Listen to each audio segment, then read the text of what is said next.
Hi everyone, welcome to our YouTube channel.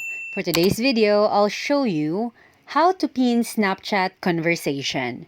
Well, the first thing that you need to do is to open your Snapchat application, then click the chat icon below.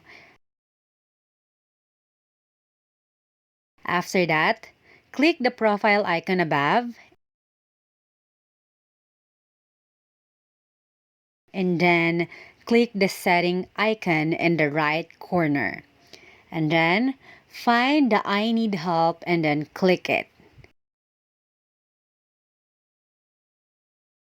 Then the next thing that you need to do is to tap search bar and search pin conversation.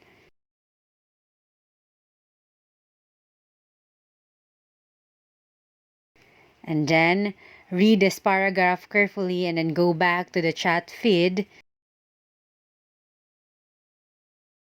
And then select chat that you want to pin and long press on it. After that, click chat settings and then click pin conversation. There you can see that the chat has been pinned.